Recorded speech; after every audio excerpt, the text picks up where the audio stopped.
Graça e a paz a todos. Amém.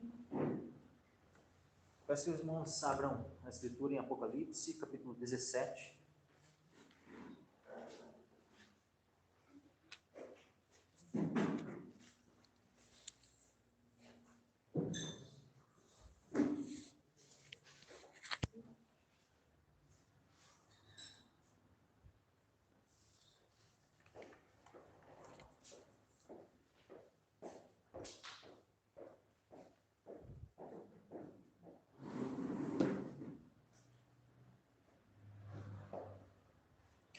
Apocalipse, capítulo 17, versículo 1 em diante, diz assim a palavra do Senhor. E veio um dos 7 anjos que tinham as 7 taças, e falou comigo, dizendo-me: Vem, mostrar-te-ei a condenação da grande prostituta, que está assentada sobre muitas águas, com a qual fornicaram os reis da terra, e os que habitam na terra se embebedaram com o vinho da sua fornicação. E levou-me em espírito a um deserto, e vi uma mulher assentada sobre uma besta de cor de escarlata, que estava cheia de nomes de blasfêmia, e tinha 7 cabeças e 10 chifres. E a mulher estava vestida de púrpura e de escarlata, e adornada com ouro e pedras preciosas e pérolas, e tinha na sua mão um cálice de ouro cheio das abominações e da imundícia da sua fornicação.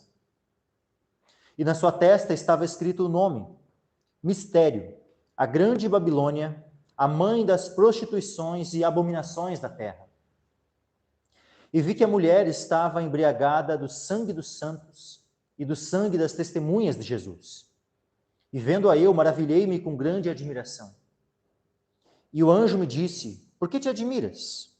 Eu te direi o mistério da mulher e da besta que a traz, a qual tem 7 cabeças e 10 chifres. A besta que viste foi e já não é, e há de subir do abismo, e irá à perdição. E os que habitam na terra, cujos nomes não estão escritos no livro da vida, desde a fundação do mundo, se admirarão vendo a besta que era e já não é, ainda que é. Aqui o sentido que tem sabedoria. As 7 cabeças são 7 montes, sobre os quais a mulher está assentada. E são também 7 reis.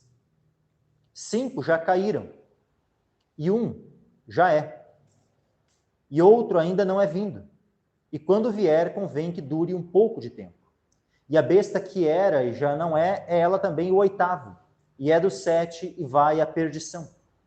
E os 10 chifres que viste são 10 reis que ainda não receberam o reino, mas receberão poder como reis por 1 hora juntamente com a besta.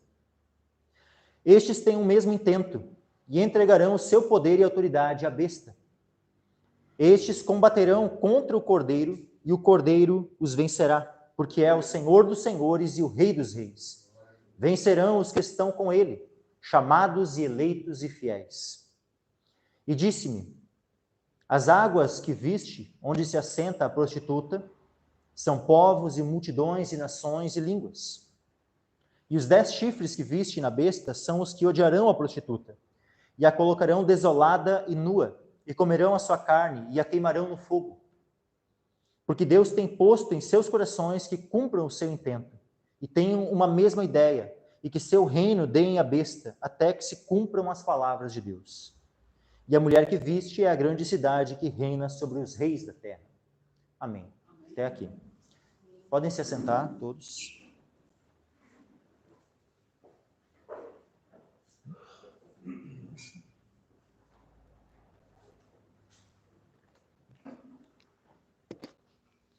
Então, nós temos aqui no início do capítulo 17, versículo 1, diz assim: Veio um dos 7 anjos que tinham as 7 taças, e falou comigo, dizendo...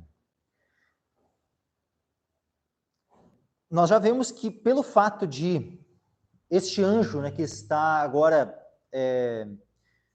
dando essa revelação a João, falando com João aqui nesse contexto, ele ser um dos 7 que tem as taças, que, obviamente, né, todo esse juízo sobre Babilônia tem uma ligação direta com as taças. Afinal, é quando a sétima taça é derramada, que é dito, né, no versículo 19 do capítulo anterior, né, Apocalipse 16, 19, diz assim: e a grande cidade fendeu-se em 3 partes, e as cidades das nações caíram, e da grande Babilônia se lembrou Deus, para lhe dar o cálice do vinho da indignação da sua ira. Então nós vemos uma referência clara, né, ao juízo de Deus sobre Babilônia, especialmente quando a sétima taça é derramada. Então o juízo sobre Babilônia, ele tem este vínculo, né, com o derramar das taças da ira de Deus.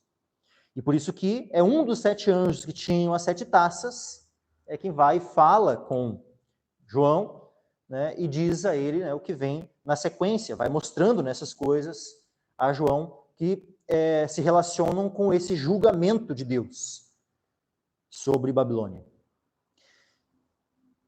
E aí nós vemos na parte B do versículo 1, né, diz assim: vem, mostrar-te-ei a condenação da grande prostituta, que está assentada sobre muitas águas, com a qual fornicaram os reis da terra, e os que habitam na terra se embebedaram com o vinho da sua fornicação. Então nós vemos aqui um texto que ele tem uma estrutura, meus irmãos, muito semelhante a uma outra porção que a gente já vai ler aqui na sequência. Tá? Mas é importante e que é interessante nós observarmos, né, esse outro texto que tem exatamente assim, a semelhança ela não é, vamos dizer assim, à toa, não é algo vão, a semelhança entre os dois textos. Ela tem um porquê. Justamente a semelhança é para nós prestarmos atenção, porque uma coisa tem relação com a outra. Olha só, aqui, vou ler novamente o versículo 1. E veio um dos 7 anjos que tinham as 7 taças e falou comigo, dizendo-me: vem, mostrar-te-ei a condenação da grande prostituta, que está assentada sobre muitas águas. Agora, se a gente for um pouco mais adiante, no capítulo 21, versículo 9, Apocalipse 21, e versículo 9, nós temos praticamente a mesma estrutura, só que mostrando também uma mulher, só que bem diferente. Né? Pessoal, veio a mim um dos 7 anjos que tinham as 7 taças cheias das últimas 7 pragas, e falou comigo, dizendo: vem, mostrar-te-ei. Só que agora ele não mostra uma prostituta, a condenação de uma grande prostituta, mas ele mostra uma esposa. Ele mostra a esposa, a mulher do cordeiro. Então, num lado se tem uma prostituta, a grande prostituta, e que será condenada. Por isso que ele mostra a condenação da grande prostituta. Aqui, por outro lado, nós vemos, ele mostra o quê? A esposa, a mulher do cordeiro, e especialmente no que está relacionado ao seu estado de bem-aventurança eterna. Ou seja, as consequências da salvação que o seu esposo a concedeu. Isso nos ajuda também a entender quem é Babilônia. Porque quando nós percebemos que há uma comparação entre ambas, entre essa prostituta comparada com essa esposa, nós podemos ter uma noção, então, melhor de quem é aquela prostituta. Porque saber quem é a esposa, para nós é mais fácil. Por quê? Porque a esposa do Cordeiro é a igreja, é o povo de Deus, é o conjunto de todos os salvos. Desde Abel, né, o primeiro que morreu salvo, até o último que crer em Jesus Cristo antes de sua vinda, que será salvo, todos estes compõem a igreja do Senhor. E todos compõem a igreja do Senhor são essa esposa, né, se tornam, pela fé em Cristo, essa esposa, se unem a Cristo. E como diz lá em Efésios, né, são carne da sua carne, ossos dos seus ossos, são um com Cristo. A igreja é esta esposa do Cordeiro. Onde é que nós vemos isso? Sabe que é interessante?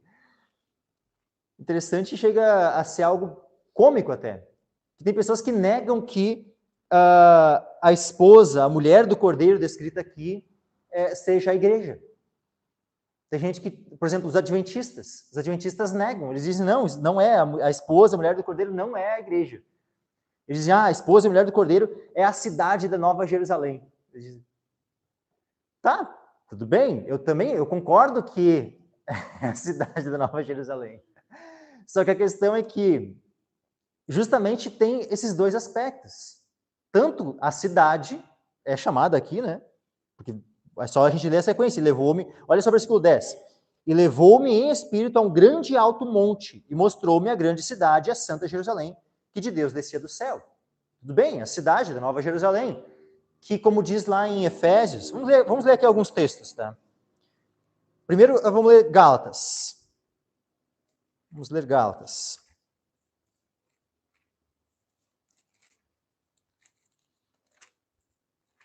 Gálatas, capítulo 4.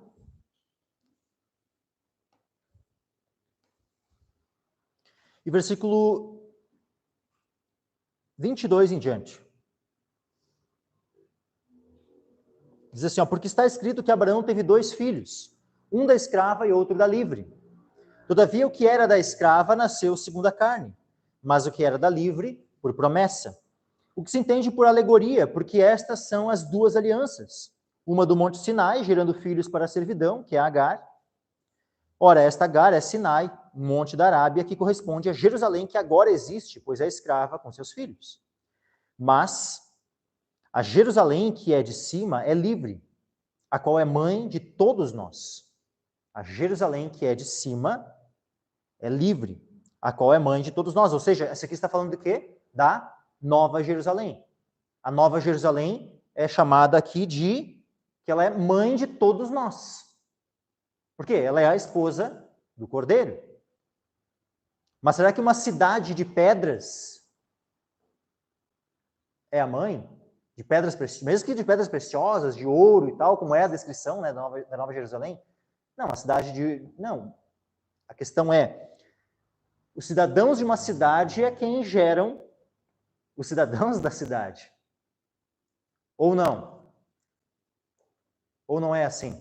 Ou as pessoas brotam das pedras? Será que, de fato, é aquilo que João Batista disse, destas pedras Deus pode citar filhos de Abraão? É assim que vai surgindo? Né? As pessoas vão brotando de pedras? Não. O povo de Deus, como já ministrei outras vezes, o povo de Deus gera o povo de Deus. Paulo disse assim, que ele tinha dores de parto, né, para com os Gálatas. Aqui mesmo ele diz isso. Né?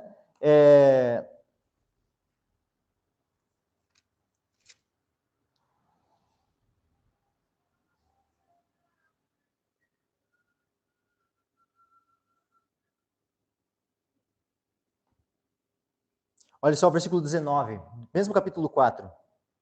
Meus filhinhos, por quem de novo sinto as dores de parto até que Cristo seja formado em vós. Ou seja, Paulo fala, né, aos Gálatas como sendo aquele que os gerou em Cristo. Por quê? Porque é a igreja do Senhor, o povo de Deus, que é usado pelo Senhor para gerar o povo de Deus. Então, esta Jerusalém que é de cima, ela justamente aponta para o quê? Para a igreja que está assentada com Cristo nas regiões celestiais. Da mesma forma como é descrito em Efésios 2, que nós estamos. Nós estamos com Cristo. Nós morremos com Cristo. Nós fomos sepultados com Cristo. Nós ressuscitamos com Cristo e estamos assentados nas regiões celestiais com Cristo. Porque justamente aqueles que estão unidos a Cristo são a igreja. E esta igreja ela não é simplesmente terrena, ela é celestial. Essa igreja está assentada com Cristo nas regiões celestiais. A esposa do Cordeiro está assentada com Cristo nas regiões celestiais. E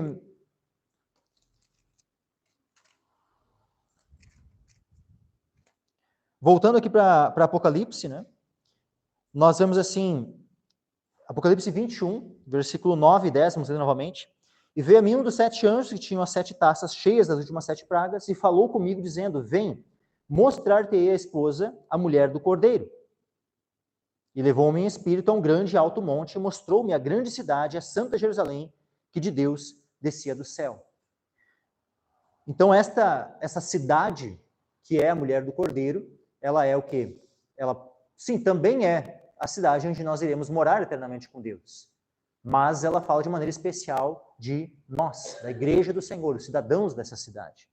E outro aspecto que também nos mostra, né, como nós, a igreja do Senhor, somos a esposa do Cordeiro, e não simplesmente a cidade onde iremos morar eternamente com o Senhor, está em Efésios capítulo 5, e versículo 22 em diante. Esse texto tão tremendo, né? Que nos ajuda tanto a entendermos como deve ser a relação de um casal, né, o marido e a esposa, quais são os deveres, responsabilidades de um para com o outro. Mas tudo isso está relacionado, acima de tudo, com a relação de Cristo com a igreja. Olha só, versículo 22 em diante. Vós, mulheres, sujeitai-vos a vossos maridos como ao Senhor. Porque o marido é a cabeça da mulher, como também Cristo é a cabeça da igreja, sendo ele próprio o salvador do corpo. De sorte que assim como a igreja está sujeita a Cristo, assim também as mulheres sejam em tudo sujeitas a seus maridos. Vós, maridos, amai vossas mulheres, como também Cristo amou a igreja, e a si mesmo se entregou por ela, para a santificar, purificando-a com a lavagem da água pela palavra, para a apresentar a si mesmo igreja gloriosa, sem mácula, nem ruga, nem coisa semelhante, mas santa e irrepreensível. E aqui eu quero, antes de continuar a leitura, que eu vou ler até o versículo 33, a igreja está sendo apresentada aqui simplesmente como uma noiva que não se casou ainda, ou como uma esposa já casada. Como uma esposa já casada. Eu não estou com isso querendo anular o aspecto de que a igreja também é uma noiva, que irá se casar. Tá? Mas as duas, vamos dizer assim, analogias são utilizadas para a nossa relação, a relação de Cristo com a igreja. Tanto a relação de uma esposa já casada com o seu marido, como também de uma noiva que irá se casar com o seu noivo. Eu digo isso por quê? Porque muitas vezes, sabe, muito se fala, né, da relação que a igreja tem com Cristo como noiva, que vai se casar, né? E muito pouco, sabe, é enfatizado do aspecto de que a igreja já é apresentada na Escritura como estando casada com o seu Senhor. E esse aspecto vai muito mais evidenciar o que? A submissão que nós devemos a Cristo. Porque, com certeza, a relação de submissão que uma noiva tem com um noivo, ela não pode ser comparada com a submissão de uma esposa para com seu marido. A noiva, enquanto noiva, né, que submissão ela deve ao noivo? Não muita, porque ela ainda está na casa do seu pai, a autoridade que quem de fato tem sobre ela é o seu pai, não o seu noivo. Ela tem algumas responsabilidades com o seu noivo, a de ser fiel para com o seu noivo, né, dentre alguns outros aspectos, mas de fato a autoridade mesmo, né, o noivo só terá sobre a noiva após casarem-se. Só que Cristo tem autoridade sobre a sua igreja. Ele é o esposo, ele é o marido da igreja. E aqui, continuando, aqui diz assim, versículo 28, assim devem os maridos amar as suas próprias mulheres como a seus próprios corpos. Quem ama a sua mulher, ama-se a si mesmo.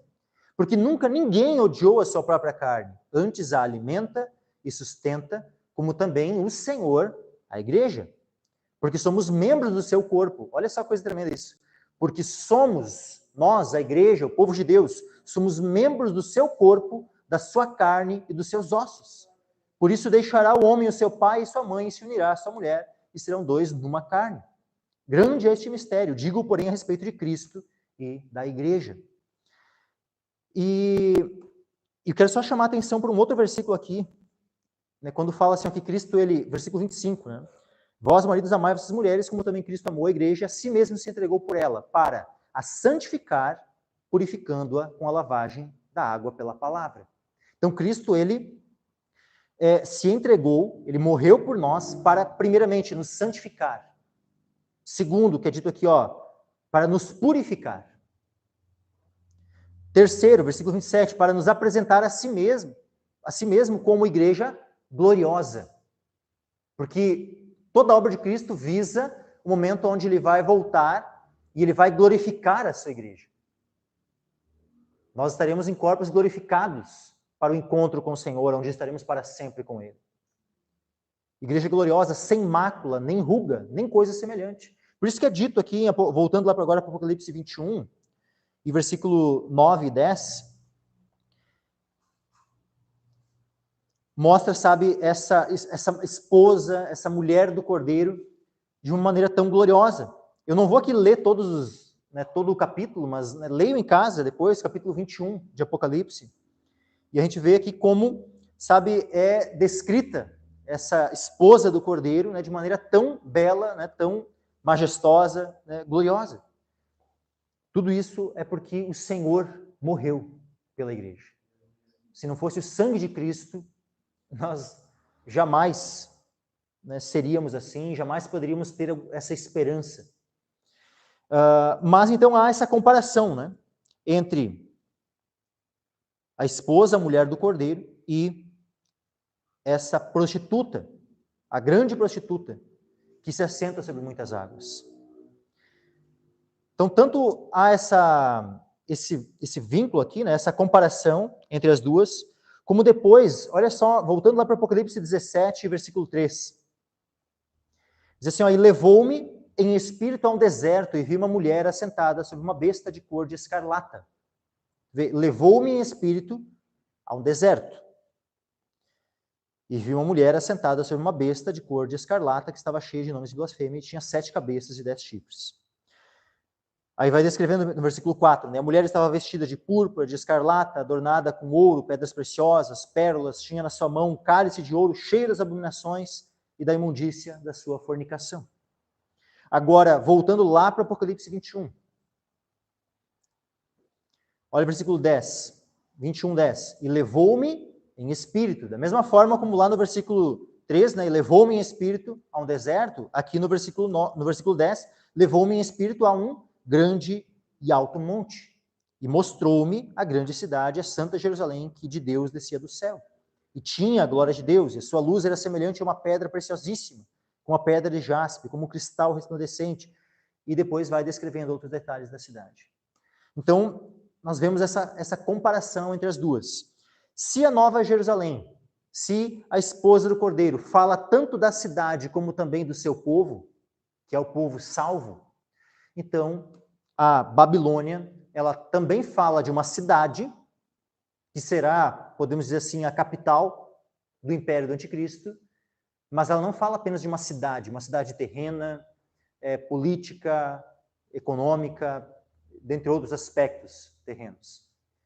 Ela fala de uma cidade num aspecto também das pessoas que compõem essa cidade, dos seus cidadãos. Então a Babilônia, ela fala de todos aqueles que seguem o anticristo. Aqueles, por exemplo, que de maneira especial receberão a marca da besta. Porque assim como a igreja tem o selo de Deus, o povo de Deus tem o selo de Deus, aqueles que seguirão a besta, estes têm a marca, têm a sua marca, o seu sinal, nas suas testas ou nas suas mãos. Então, de maneira especial, a prostituta fala não só da cidade, mas também do povo desta cidade, do povo que se vinculou a esta cidade, do povo que segue a besta. Tanto fala desse povo que segue a besta que é dito que eles estão montados na besta. Diz aqui, no versículo 3, levou-me em espírito a um deserto e vi uma mulher assentada sobre uma besta.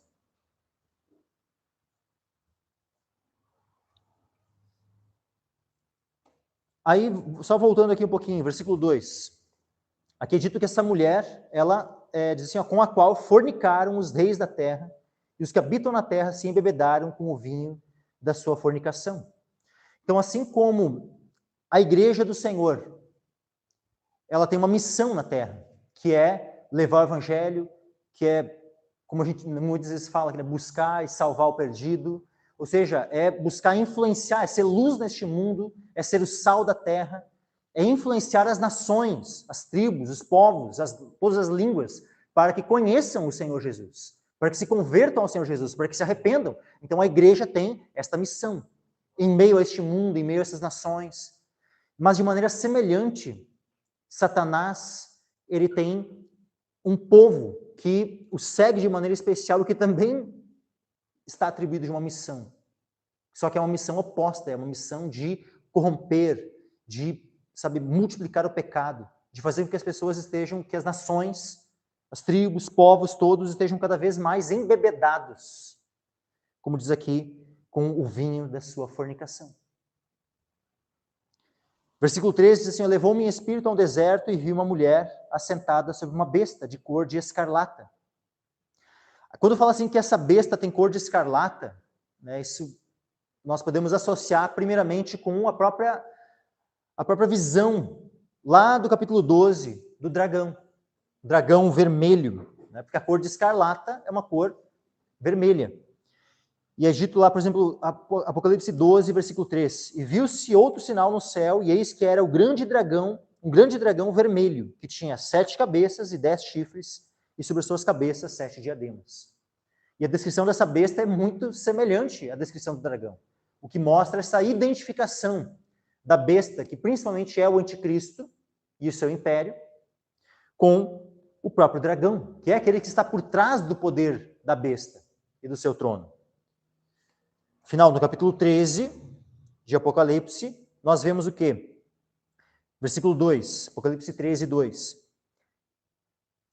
E a besta que vi era semelhante ao leopardo, seus pés como de urso, a sua boca como a boca de leão, e o dragão deu-lhe o seu poder e o seu trono e grande poderio. Então há um vínculo estreito de unidade, né, entre o dragão e a besta. Por isso essa semelhança entre ambos. Mas também há uma outra questão aqui. A besta ela tem cor de escarlata, o dragão ainda tem essa cor avermelhada. Por quê? Porque vermelho é de maneira especial por causa do pecado. Satanás foi aquele que, no início, né, foi o tentador, foi aquele que enganou Eva. Foi aquele que, podemos dizer assim, produziu a queda. Se não fosse Satanás lá tentar, se a tentação não tivesse ocorrido, possivelmente a queda não teria acontecido. Por conta própria lá de Adão e Eva irem lá e por si mesmos irem comer do fruto e desobedecerem a Deus. Então o tentador é aquele que primeiro pecou lá no céu e posteriormente induz, né, ao pecado aqui na terra. Também é aquele que está por trás do anticristo, que é dito lá, o anticristo, né, ou seja, a besta que é o anticristo, que é dito lá em 2 Tessalonicenses, capítulo 2. Ele é descrito no capítulo 2, versículo 3 de 2 Tessalonicenses como o homem do pecado. Então a besta, esse anticristo, ele de maneira especial ele é descrito como o homem do pecado. Esse é um dos nomes do anticristo, o homem do pecado. Por isso que ele, sendo essa besta, ele tem cor de escarlata, né? O que nos lembra lá de Isaías 1,18. Profeta Isaías, capítulo 1, versículo 18, que é uma palavra, né, primeiramente foi falada, né, para o povo de Israel, mas que ela também se aplica, né, a um chamado a todos os pecadores para que se arrependam. Diz assim, ó, vinde então e raciocinemos juntos, diz o Senhor. Ainda que os vossos pecados sejam como a escarlata, eles se tornarão brancos como a neve. Ainda que sejam vermelhos como o carmesim, se tornarão como a branca lã. Isso hoje, meus irmãos, é o tempo de arrependimento. Hoje é o tempo onde nós podemos nos voltar para Deus e ter os nossos pecados completamente lavados, cancelados. E por mais que possam ser como a escarlata, pelo sangue de Cristo, pelo poder do sacrifício de Cristo, ao morrer por nós na cruz e ao ressuscitar por nós ao terceiro dia, os nossos pecados podem se tornar brancos. Por quê? Porque são cancelados pela obra de Cristo. São perdoados pela nossa fé nele. Agora, é óbvio que isso não vale para o anticristo. Simplesmente né, ele tem essa cor, ele tem essa identificação, ele é o próprio homem do pecado. Aí é dito assim, que esta besta de cor de escarlata estava cheia de nomes de blasfêmia, e tinha 7 cabeças e 10 chifres, de maneira semelhante como, lá em Apocalipse 13, né, ele tinha sobre suas cabeças um nome de blasfêmia. E uma das características da besta, né, do anticristo, é a blasfêmia. A gente já tinha visto isso no capítulo 13. Mas só para relembrarmos, né?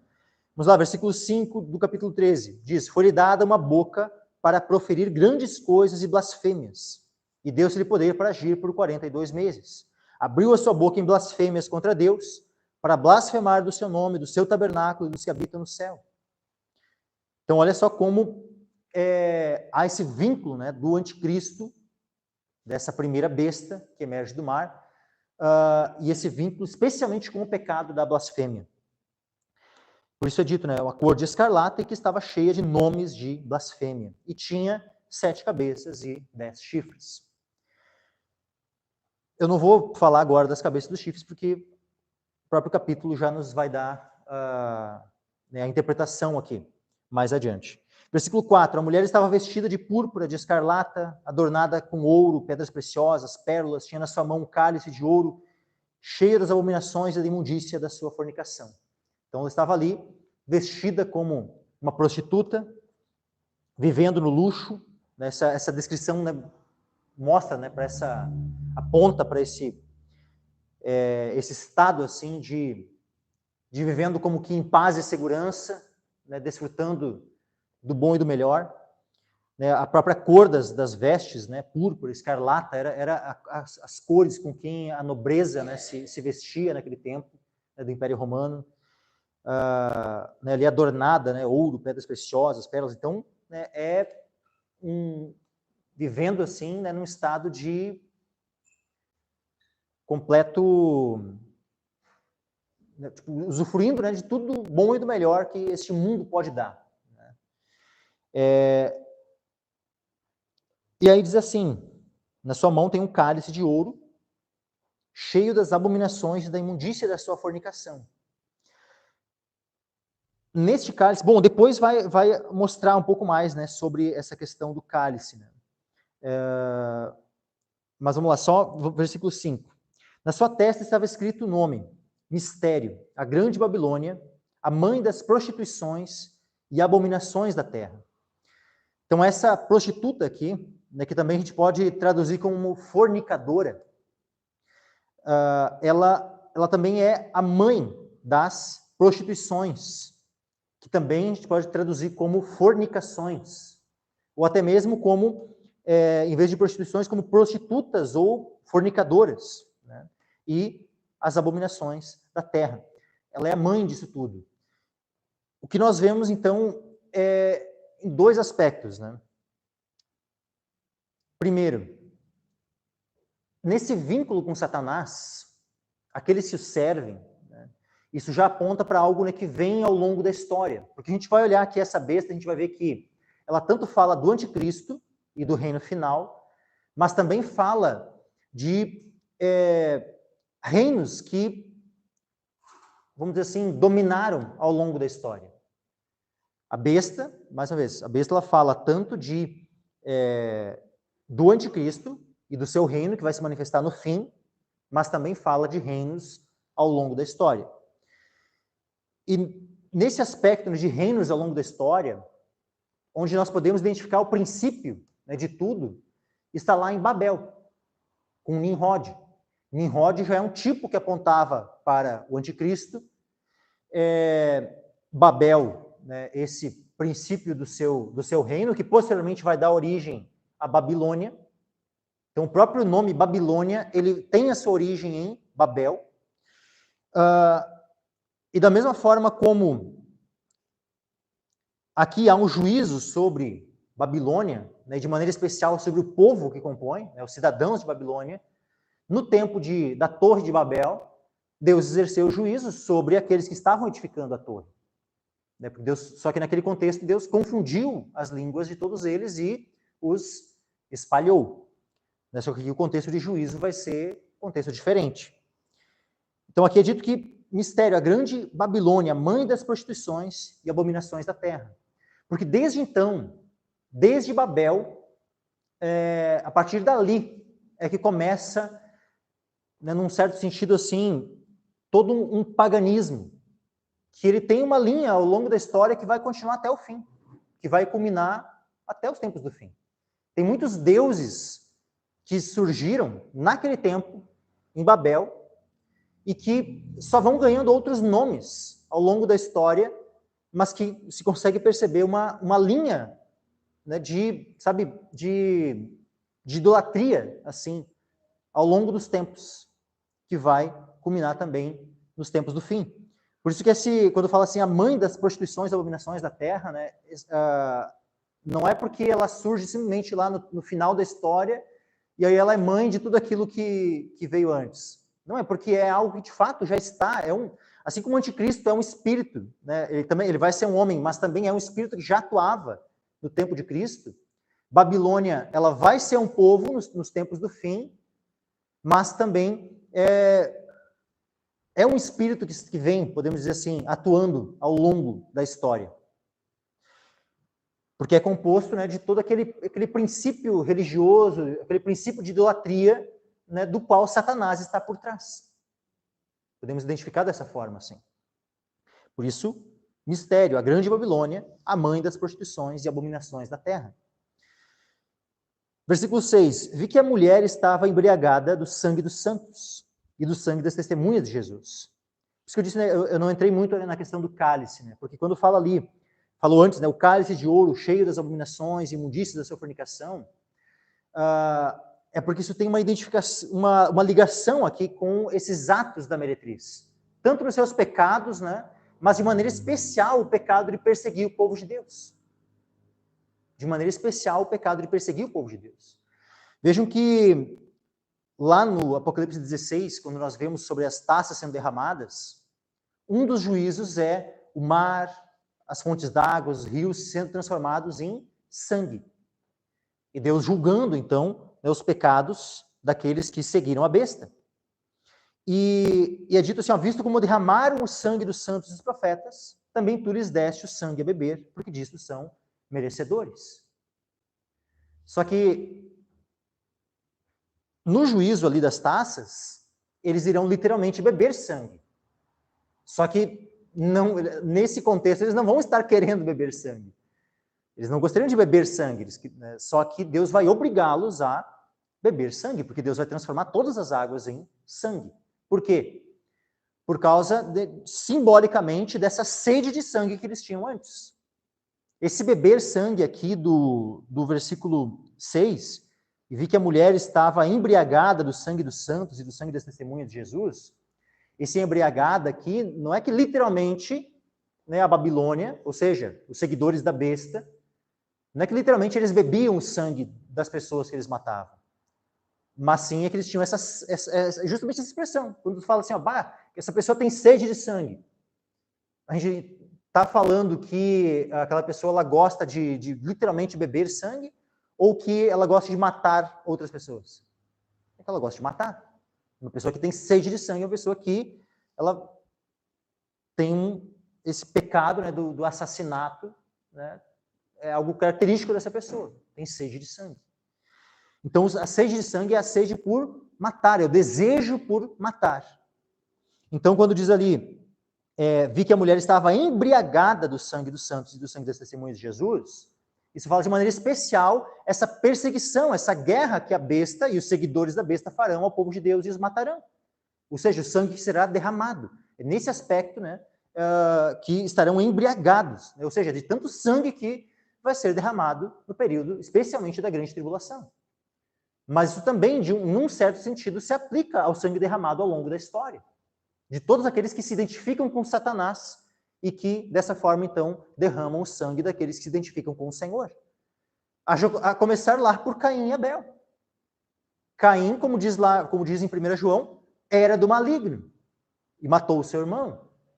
E já Abel era alguém que, pela fé, agradou a Deus, servia a Deus. E assim, ao longo da história, nós vemos esse aspecto, né? Aqueles que se identificam com Satanás, seguem a Satanás, eles perseguem aqueles que buscam a Deus e servem a Deus. E têm sede do sangue destes. Aí diz assim, ó, final do versículo 6, e vendo-a eu, maravilhei-me com grande admiração.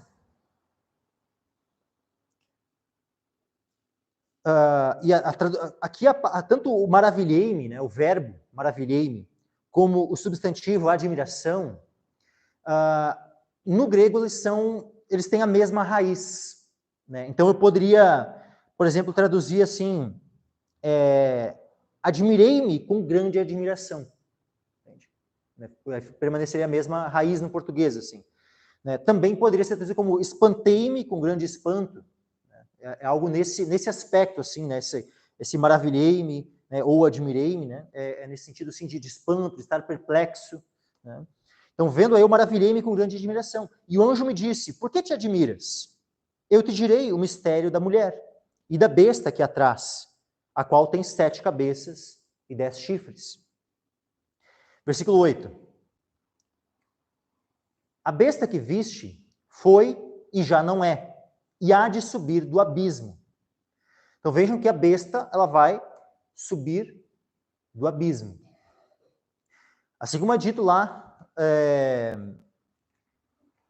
no capítulo 11, quando as testemunhas são mortas, no capítulo 11, versículo 7, diz assim, ó, e quando acabarem o seu testemunho, a besta que sobe do abismo lhes fará guerra e os vencerá e os matará.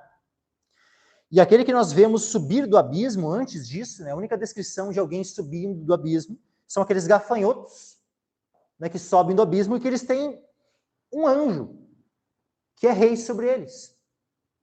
Diz assim, ó, e tinham sobre si rei, o anjo do abismo. Em hebraico era o seu nome Abaddon e em grego Apolion. Então, não estou aqui fazendo uma afirmação taxativa de que será assim, mas há uma possibilidade de que este anjo do abismo é aquele que vai estar por trás, especialmente da segunda fase do reino do anticristo. Tá? Duda, tu consegue pôr para nós aquela imagem da cronologia? Porque justamente o que eu quero apresentar aqui é que o reino da besta, ele tem 2 fases. Tá? Ele tem esse primeiro momento aqui, onde o anticristo se levanta, né, e ele já vai ter um certo domínio, não necessariamente sobre todo o mundo, tá? Mas ele já vai ter domínio nesse período.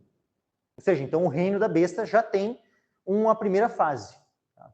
Mas depois, o reino do anticristo ele vai ter uma segunda fase, que é onde, de fato, então ele passa a ter domínio sobre o mundo inteiro, que é esse período aqui, que é o período da grande tribulação. É a última parte dos 7 anos, os últimos 3 anos e meio. Então nós temos a primeira fase e a segunda fase. A primeira fase, a gente vai ver ali, é o 7º rei.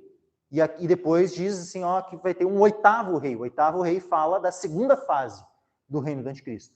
Só para já identificar, né, nessa cronologia, né, os aspectos que a gente vai ver agora ali no texto. Tá? Outros aspectos também, que só para situar os irmãos. Ó, a gente já viu aqui, né, os selos, as trombetas, né, e as taças. A gente acabou de ver as taças, a gente acabou não abrindo aqui essa cronologia, né, como nós abordamos aqui o capítulo 16, que fala das taças. Mas veja que, ó, por mais que as taças nem estão aqui ocupando um espaço um pouco maior, né, mas elas, de fato, elas estão bem, para mostrar assim, ó, que elas estão bem no final. Tá? Elas são o final desse período aqui de 3 anos e meio, logo anterior à vinda de Cristo. Tá? Então, essa cronologia aqui, né, as taças estão aqui para identificar isso, né? Que elas são, todas elas, no final, né? Estão encostadas aqui, né? Porque elas são logo anteriores ao final do período da grande tribulação. E justamente apontam para o juízo da besta, da Babilônia, né, do seu reino. É isso aí. Pode tirar ali. Versículo 8 novamente. A besta que viste foi e já não é, e há de subir do abismo, e irá à perdição. Vejam, ela irá à perdição. Então, assim como a besta vai para a perdição, ou seja, para a destruição, que é o quê? Que é o lago de fogo. É a condenação eterna. Essa é a destruição, essa é a perdição que fala aqui. É a mesma perdição que fala, por exemplo, num versículo, um dos mais conhecidos, João 3,16. João 3,16 fala assim, ó, porque Deus amou o mundo de tal maneira que deu o seu Filho unigênito para que todo aquele que nele crê não pereça, mas tenha a vida eterna. Esse não pereça fala o quê? De perecer, de ser destruído, de ir para essa perdição. Então, a besta, ela vai para a perdição. O caminho dela, a trajetória dela é para a perdição. Para onde então vai a mulher que está montada na besta? Uma vez que a besta vai para a perdição, a mulher que está montada na besta vai para a perdição junto com ela. E o objetivo da besta, justamente, é levar a mulher à perdição. Por quê? Porque a besta ama a mulher que está montada nela. A mulher são, de maneira especial, os seguidores da besta.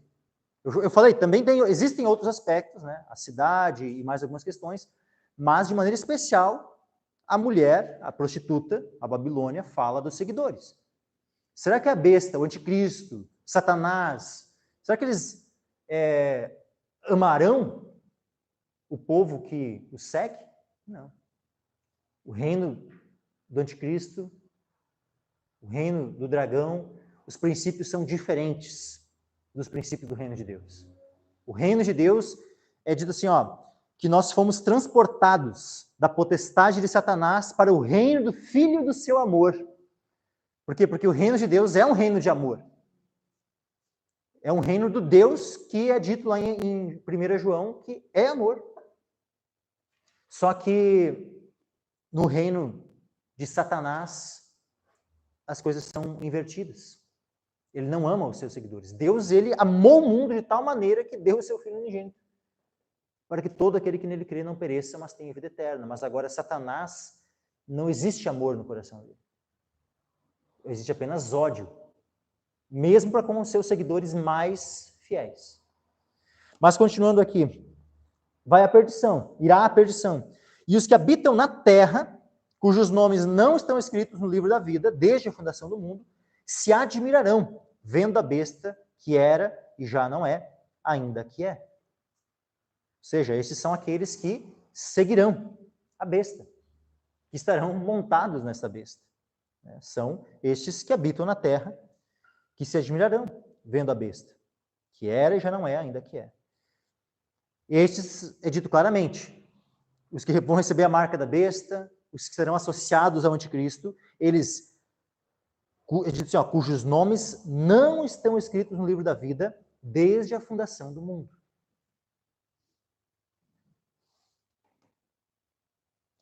Versículo 9. Aqui o sentido que tem sabedoria. As 7 cabeças são 7 montes, sobre os quais a mulher está assentada. E são também 7 reis. Vejam, 7 montes. Quando fala de monte na Bíblia, isso fala de um reino, fala de reinos.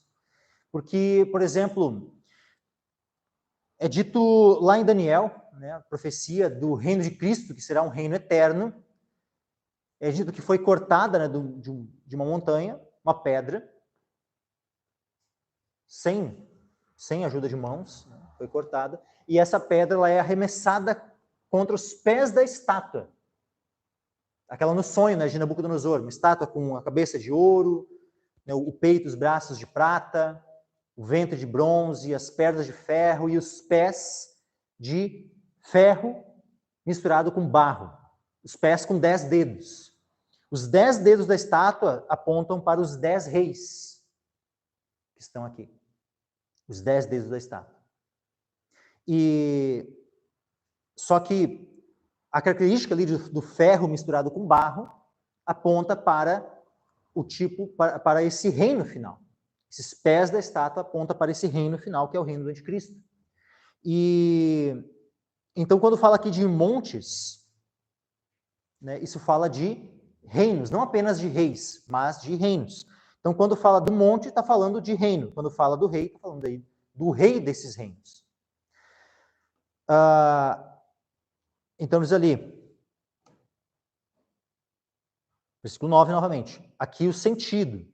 que tem sabedoria. As 7 cabeças são 7 montes, ou 7 reinos, sobre as quais a mulher está assentada. E são também 7 reis. 5 já caíram, olha só, 5 já caíram, e um já é, ou um é. E outro ainda não é vindo, e quando vier, convém que dure um pouco de tempo.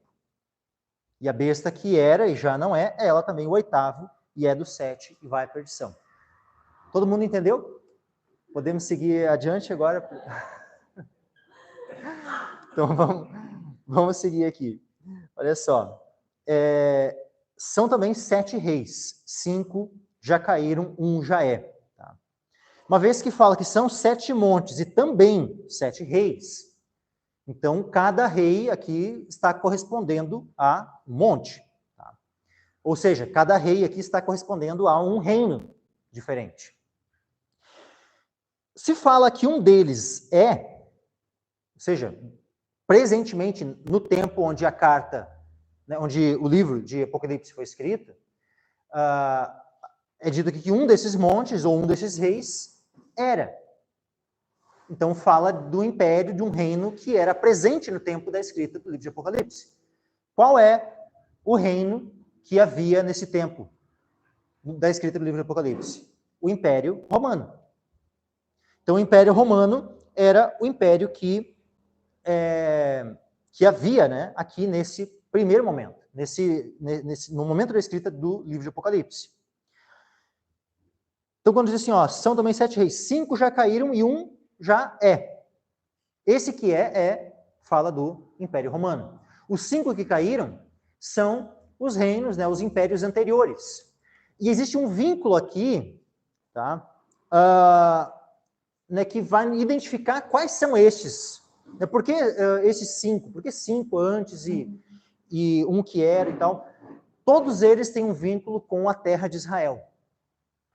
Esses reinos aqui, esses reis aqui, todos eles são os reinos que tiveram domínio sobre a terra de Israel. Essa é que é a questão. Então, por exemplo, o Império Romano era o 6º reino que tinha dominado sobre a terra de Israel. E que naquele tempo ainda tinham domínio. Era o 6º. Então, significa que tinha 5 reinos antes do Império Romano que tiveram domínio sobre a terra de Israel. Quais são esses reinos? O que veio antes dos romanos foi o Império Macedônico, ou também, né, grego. Antes destes, os persas, ou os medo-persas. Antes desses, os babilônios. O Império de Nabucodonosor, que levou o povo em cativeiro. Antes desses, os assírios. E antes desses, os egípcios. Então nós tivemos Egito, Assíria, Babilônia, Medo-Pérsia e Grécia ou Macedônia. Os 5 reinos que dominaram sobre o território de Israel antes do Império Romano, que era o 6º. Ou seja, 5 já caíram. Por quê? Egito, Assíria, Babilônia, Medo-Pérsia e Grécia, ou Macedônia ali, todos esses 5 já tinham caído. O que era, naquele momento, era o Império Romano. E aí, então, é dito assim, ó, e outro ainda não é vindo, e quando vier, convém que dure um pouco de tempo. Esse que não é vindo é já o reino do anticristo em sua primeira fase. Então, ou seja, aquele reino que era naquele momento era o Império Romano. O reino que não é vindo e convém que dure pouco tempo é o reino do anticristo, que ainda nós não podemos identificar como nenhum reino ainda terreno, porque não se levantou ainda esse reino. Quando se levantar, nós vamos saber qual é, como, porque vai ser uma coligação de 10 reinos que vão estar juntos em um, dando poder a um governante. Porque são 10 reis aqui que, né, reinam juntamente com a besta. Eles dão o seu poder à besta. Então, haverá uma ligação de 10 reis, ou 10 presidentes, independente, são 10 governantes, 10 países que estarão coligados, né, para dar poder à besta. Convém que dure pouco tempo. Por quê? Porque vai ter uma primeira fase, como a gente já viu ali, e depois vai vir esse sétimo, né, que é o reino do anticristo. Ele vai ter a sua primeira fase nos primeiros 3 anos e meio, mas depois ele vai passar por uma segunda fase, que é o 8º, que diz aqui. Olha só, são também 7 reis, 5 já caíram, 1 já é, outro ainda não é vindo, quando vier convém que dure um pouco de tempo, ou seja, a primeira fase, né, o primeiro período ali dos 7 anos. E a besta que era e já não é ela também o 8º, e é do 7 e vai à perdição. Porque aqui já está falando, já quando fala assim, menciona ela como o 8º, está falando então da segunda fase, ou seja, daquele, de fato, então, daquele período dos 3 anos e meio finais. Porque se, afinal, se a besta, se o período do governo do anticristo, os 3 anos e meio, os 42 meses, né, que ele governa, e que ele faz guerra aos santos, durante o período da grande tribulação, isso claramente é o 8º. Né? Isso não tem como identificar de maneira diferente. Então, o 7º, que convém que dure pouco tempo, é logo a primeira fase. Porque, afinal, ele faz uma aliança com muitos, como diz lá em Daniel, por uma semana. Só que o período que ele governa sobre o mundo inteiro é metade da semana só, a segunda metade. Ou seja, a primeira fase é um reino que dura pouco tempo, né, mas que posteriormente ele vai abranger o mundo inteiro. Ou seja, os 3 anos e meio, onde ele é dado a ele, né, poder de governar todas as nações. Então, ele tanto é o 7º, como também é o 8º reino. O 8º rei. Né? Vamos seguir aqui. Ó, e a besta que era e já não é, ela também é o 8º, e é do 7 e vai à perdição. Porque, afinal, quem é que, como eu já comentei aqui anteriormente, né, quem é que vai inaugurar, de fato, a perdição final, o lago de fogo? É o anticristo. Versículo 12. E os 10 chifres que viste são 10 reis que ainda não receberam o reino, mas receberão poder como reis por 1 hora, juntamente com a besta. Então vejam que isso aqui fala justamente desse período final. Isso aqui é algo que não era presente naquele tempo. Esses 10 reis não era nada do que havia, então, né, vinculado ao Império Romano. Isso fala já do reino do anticristo nos tempos do fim. São 10 reis que terão poder juntamente com a besta. Os 10 chifres que viste são 10 reis que ainda não receberam reino, mas receberão poder como reis por 1 hora, juntamente com a besta. Estes têm o mesmo intento e entregarão o seu poder e autoridade à besta. Então a besta vai estar governando e ela vai ter, né, 10 reis debaixo dela, que, né, digamos assim, estarão auxiliando a besta, o anticristo, para governar sobre os demais países, né, as demais nações do mundo. Continuando, versículo 14. Estes quem? A besta e os 10 reis. Estes combaterão contra o cordeiro, e o cordeiro os vencerá. Combaterão como? Justamente quando a sexta taça é derramada, que está fazendo referência, né, àquela batalha de Armagedon, que a gente já viu no culto passado, domingo passado. Então aqui está fazendo referência à batalha de Armagedon, onde todos os reis se juntam para a batalha em Armagedon.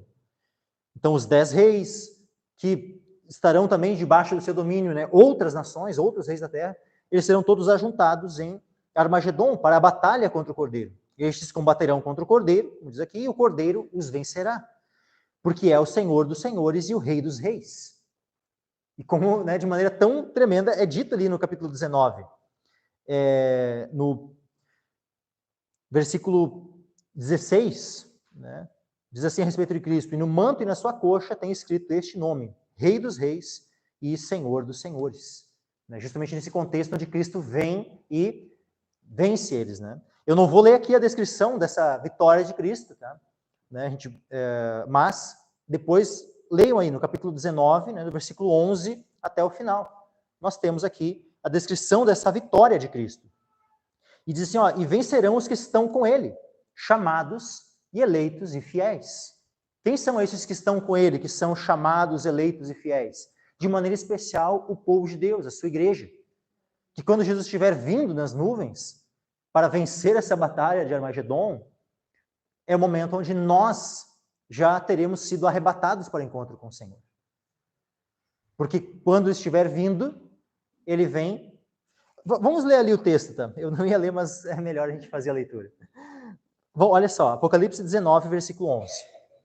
E vi o céu aberto, e eis um cavalo branco, e o que estava assentado sobre ele chama-se Fiel e Verdadeiro, e julga e peleja com justiça. Esse aqui é o nosso Senhor Jesus Cristo vindo, tá? Nas nuvens. Por isso, vi os céus abertos, né? Versículo 12. Os seus olhos eram como chama de fogo, e sobre a sua cabeça havia muitos diademas, e tinha um nome escrito que ninguém sabia senão ele mesmo. E estava vestido de uma veste tingida em sangue. E o nome pelo qual se chama é a Palavra de Deus, ou o Verbo de Deus. Poderia também ser traduzido assim. Versículo 14. E seguiam-no os exércitos no céu em cavalos brancos e vestidos de linho fino, branco e puro. Esses exércitos que estão seguindo a Cristo aqui, somos todos nós. Agora, os anjos também estão aqui? Também. Porque é os exércitos no céu. E seguiam os exércitos no céu em cavalos brancos. Então aqui está toda a cavalaria celeste, todos os exércitos celestiais, que envolve tanto a igreja do Senhor, que nesse momento aqui já foi arrebatada, já está ali glorificada juntamente com o Senhor, vindo juntamente com ele, mas também todos os anjos. Porque nós vemos claramente as descrições da vinda de Cristo, ele, sim, vindo conosco, mas também vindo sempre, várias descrições vindo com os anjos. Ele não vem só com a igreja, ele vem com os anjos também. Eu não vou aqui abrir vários textos, mas isso aqui é uma coisa, tipo assim, é incontestável, é só alguém, né, alguém que leu a Escritura sabe, né, do que eu estou fazendo referência. Nós podemos abrir aqui, no mínimo, uma dezena de textos, né, mostrando a vinda de Cristo juntamente com os anjos. Então aqui nós vemos, né, esses exércitos que há no céu montados em cavalos brancos, vestidos de linho fino, branco e puro, né, isso fala tanto da igreja como dos anjos, todos juntos, né, vindo com o Senhor. E aí diz assim, ó, versículo 15, e da sua boca saía uma aguda espada para ferir com ela as nações, e ele as regerá com varas de ferro, e ele mesmo é o que pisa o lagar do vinho do furor e da ira do Deus Todo-Poderoso. E no manto e na sua coxa tem escrito este nome, Rei dos Reis e Senhor dos Senhores. E vi um anjo que estava no sol e clamou com grande voz, dizendo a todas as aves que voavam pelo meio do céu: Vinde e ajuntai-vos à ceia do grande Deus. E preste atenção nisso. O que essas aves elas são chamadas para quê? É dito aqui, ó, versículo 18. Para que comais a carne dos reis, a carne dos tribunos, a carne dos fortes, a carne dos cavalos e dos que sobre eles se assentam, e a carne de todos os homens, livres e servos, pequenos e grandes. E vi a besta e os reis da terra e os seus exércitos reunidos para fazerem guerra àquele que estava assentado sobre o cavalo e ao seu exército. Ou seja, a guerra é contra Cristo e contra nós também que estaremos seguindo a Cristo. E a besta foi presa, e com ela o falso profeta, que diante dela fizeram sinais, com que enganou os que receberam o sinal da besta. E adoraram a sua imagem, e estes dois foram lançados vivos no lago de fogo que arde com enxofre, e os demais foram mortos com a espada que saía da boca do que estava sentado sobre o cavalo. E todas as aves se fartaram das suas carnes. E agora vamos voltar lá para Apocalipse 17. Versículo 14. Olha só, estes combaterão, ou seja, a besta e os reis, né, ali reunidos, estes combaterão contra o Cordeiro, e o Cordeiro os vencerá, porque é o Senhor dos senhores e o Rei dos reis. Vencerão os que estão com ele, chamados eleitos e fiéis. Fala tanto da vitória de Cristo como da nossa vitória juntamente com Cristo. 15. E disse-me, as águas que viste, onde se assenta a prostituta, são povos e multidões e nações e línguas. Porque da mesma forma como a igreja do Senhor busca ser luz e sal na terra e evangelizar, pregar o evangelho em testemunho a todas as nações, de maneira semelhante, os seguidores da besta, né, a sinagoga de Satanás, como é referida assim algumas vezes no Apocalipse, busca também ter essa influência sobre as multidões, nações, línguas, povos da terra. Mas também isso aponta para, né, porque nós não podemos também olhar só para o povo, né, que segue a besta, sem também esquecer que também isso aqui está fazendo referência a uma cidade. Ou seja, o anticristo ele vai ter o império que vai ter uma capital. E essa capital, durante o seu governo, que vai ser um governo mundial, vai exercer poder sobre todas as nações. Então, a capital do anticristo, ela também é referida aqui como a Babilônia.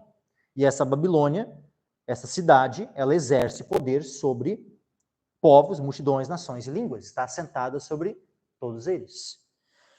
Versículo 16. E os 10 chifres que viste na besta são os que odiarão a prostituta. Ou seja, os 10 chifres, os 10 reis, né?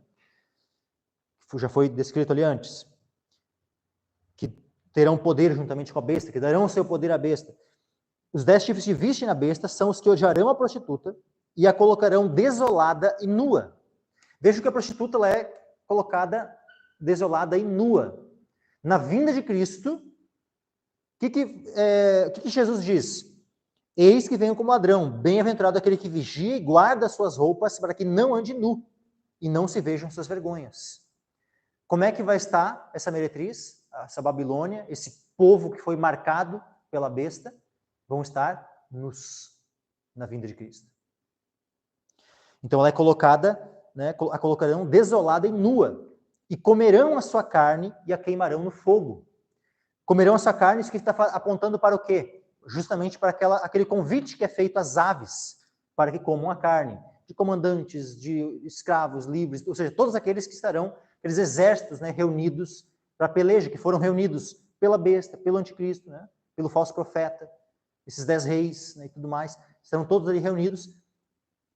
Quem são esses que estarão reunidos? São Babilônia, são os seguidores da besta, que terão suas carnes comidas pelas aves, e a queimarão no fogo. Aqui, literalmente, não vai ser a besta, o falso profeta, os 10 reis que botarão fogo nas pessoas. Mas a questão é que os atos que eles estão, como eles estão conduzindo, afinal, a mulher está sendo conduzida pela besta, porque ela está montada na besta. Então, aonde a besta está indo, a mulher está indo atrás, essa prostituta está indo junto. E o local, a circunstância para onde a mulher está sendo conduzida, esses povos estão sendo conduzidos, é para onde? É para serem mortos e para que cujo destino eterno deles seja ser queimado pelo fogo. Então, esse queimado pelo fogo aqui não é próprio, assim como a sua carne, quem vai comer não é propriamente os reis e a besta, mas as aves é que vão comer as carnes. O ter o corpo queimado pelo fogo também não é algo que a própria besta diretamente vai fazer. Mas os atos da besta, conduzindo eles, né, de maneira indireta, vai fazer com que haja essa consequência, por fim, de eles serem queimados pelo fogo.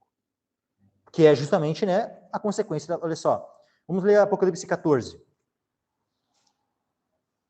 14, 8, e o que vem na sequência, ó. E outro anjo a seguiu dizendo, caiu Babilônia, aquela grande cidade que a todas as nações deu a beber do vinho da ira da sua fornicação. E o que vem na sequência? E seguiu-os o terceiro anjo dizendo com grande voz, se alguém adorar a besta e a sua imagem, e receber o sinal na sua testa, na sua mão, também este beberá do vinho da ira de Deus, que se deitou não misturado, no cálice da sua ira, e será atormentado com fogo e enxofre diante dos santos anjos e diante do Cordeiro. E a fumaça do seu tormento sobe para todos sempre. E não tem repouso nem de dia, nem de noite os que adoram a besta e a sua imagem, e aquele que receber o sinal do seu nome. Então vejam que a Babilônia ela será julgada, né, e logo na sequência nós vemos a descrição do julgamento daqueles que seguem a besta, que na verdade está falando praticamente da mesma coisa. Porque estes que são marcados, que se deixam marcar, eles próprios também são a Babilônia, que serão julgados. Que serão julgados com fogo e enxofre, como diz aqui. E voltando lá em Apocalipse 17, né, para nós finalizarmos, é dito ali, ó, os 10 chifres que viste na besta, o versículo 16, né, são os que odiarão a prostituta, e a colocarão desolada e nua, comerão a sua carne e a queimarão no fogo. Ou seja, o objetivo de Satanás O objetivo da besta, o objetivo daqueles 10 reis é conduzir todo aquele povo à perdição eterna. Esta é a intenção. Por quê? Porque o que há no coração deles para com este povo não é amor, pelo contrário, é ódio. Então, tudo aquilo que eles fazem é com essa intenção. É de tornar certa a condenação daqueles que seguem a besta. Versículo 17 e 18. Porque Deus tem posto em seus corações que cumpram o seu intento e tenham uma mesma ideia e que seu reino deem a besta, até que se cumpram as palavras de Deus. E aqui, meus irmãos, o que nós vemos? Olha só. Os 10 reis, tá? Esses 10 chifres, né, que são mencionados em 16, são os 10 reis, eles terão uma mesma ideia, e essa mesma ideia é o quê? É de que o seu reino eles deem a besta, até que se cumpram as palavras de Deus. E aí, meus irmãos, nós vemos o seguinte: quem é que está no controle de toda a situação? São os homens ou é Deus? Porque vejam que mesmo naquilo que é plano dos 10 reis, o plano deles é o quê? A ideia deles é uma: é dar o poder à besta. É fazer com que o anticristo venha a reinar. Esse é o desejo deles, essa é a ideia deles, a intenção deles. Mas quem é que está no controle? É o homem que está no controle? São as tramas, é porque são muito inteligentes. E daí o que a gente vai fazer para tentar impedi-los e tal? Tem gente que acha assim, que... Quem é que está no controle de tudo? É só nós vermos o início do 17. Porque Deus tem posto em seus corações que cumpram o seu intento. Deus é quem está conduzindo todas as coisas, meus irmãos. Para que, por fim, tudo aquilo que Ele já descreveu que vai acontecer, aconteça. E ninguém pode impedir aquilo que Deus planejou. Ninguém. Deus planejou que o anticristo venha a governar por 42 meses? Sim, isso faz parte dos planos de Deus. Isso faz parte dos planos de Deus. Porque Deus tem posto em seus corações que cumpram o seu intento. Aqui está falando do intento de Deus, tá? Porque Deus tem posto em seus corações que cumpram o seu intento. E tem uma mesma ideia, que seu reino então deem a besta.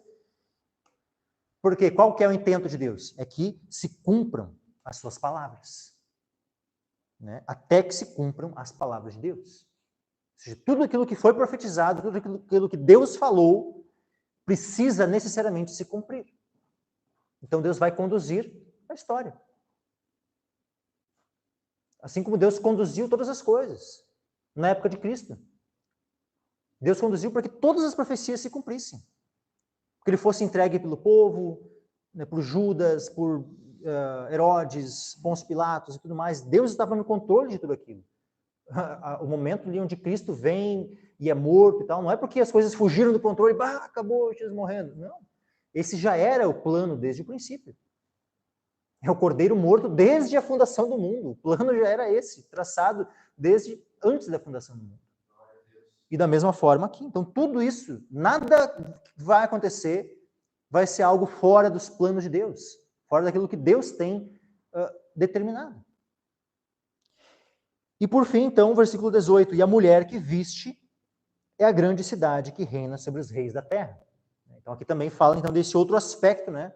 A gente já viu, né, o aspecto da Babilônia como um povo, né, mas ela também, como dito, não é somente o povo, ela também é a cidade. Assim como a Nova Jerusalém fala, né, do povo, da igreja, mas também fala da cidade, onde nós iremos habitar eternamente. Aqui também fala, né, ou seja, a Babilônia ela é o povo que será julgado, que sofrerá eternamente no lago de fogo, mas também fala desta capital do anticristo, dessa cidade, né, que é, como diz ali, ó, a mulher que viste é a grande cidade que reina sobre os reis da terra. Mas que é uma capital, que é uma cidade que será completamente destruída. Né? Alvo, né, da ira de Deus. Então hoje nós concluímos aqui. Semana que vem, se Deus permitir, damos continuidade ao capítulo 18.